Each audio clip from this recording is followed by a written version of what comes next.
नमस्ते। तो आज बात करते हैं एक बहुत बड़े अपडेट की। ये अपडेट है पेंशन स्कीम्स की फीस से जुड़ा हुआ।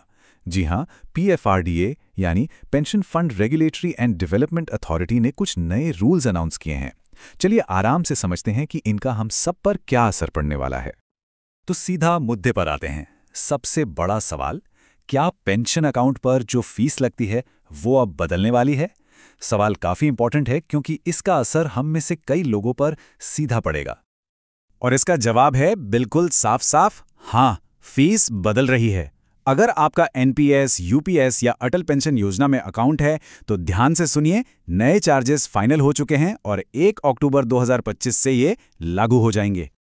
तो चलिए इसको आगे डिटेल में समझते हैं। आखिर ये बदलाव हैं क्या?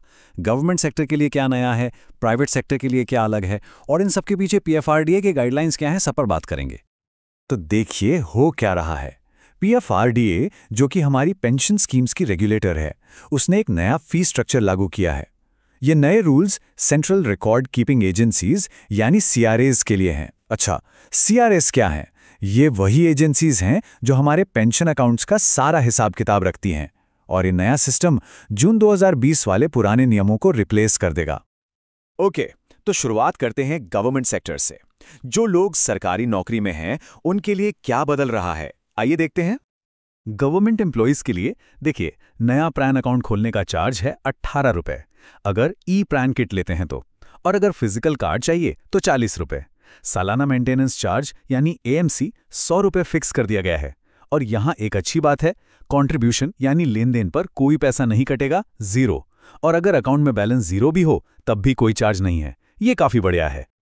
ठीक है, अब गवर्नमेंट सेक्टर से आगे बढ़ते हैं और प्राइवेट सेक्टर की बात करते हैं। यहाँ कुछ फीस तो सेम है, लेकिन जो एनुअल मेंटेनेंस चार्ज या एएमसी है ना, उसकी कहानी बिल्कुल अलग है। तो यहाँ देखिए, इस कंपैरिजन में साफ पता चल रहा है, प्रान अकाउंट खोलने का खर्चा दोनों के लिए एक जैसा है, लेकिन असली गेम बदलता है एनुअल मेंटेनेंस चार्ज में। गवर्नमेंट सेक्टर के लिए ये फ्लैट 100 रुपए है, पर प्राइवेट सेक्टर के लिए स्लैब बेस्ड है, मतलब अलग अलग इन्वेस्टमेंट अमाउंट पर अलग अलग फी। अब आप सोच रहे होंगे, ये स्लैब बेस्ड एएमसी क्या भला है? बहुत सिंपल है।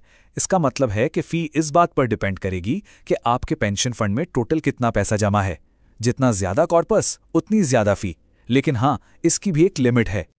यहाँ इस टेबल में देखिए, फी आपके इन्वेस्टमेंट के साथ कैसे बढ़ रही है। अगर आपका बैलेंस जीरो है तो कोई फी नहीं।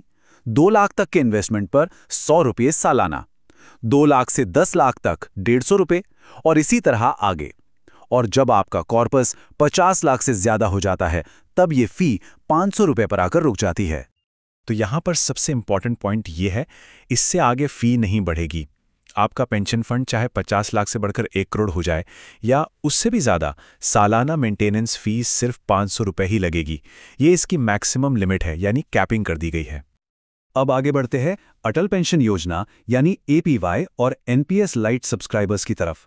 इनके लिए चीजों को काफी सिंपल और सस्ता रखा गया है। इन सब्सक्राइबर्स के लिए तो मामला एकदम सीधा है। अकाउंट खोलने का चार्ज सिर्फ 15 रुपए और सालाना मेंटेनेंस वो भी बस 15 रुपए।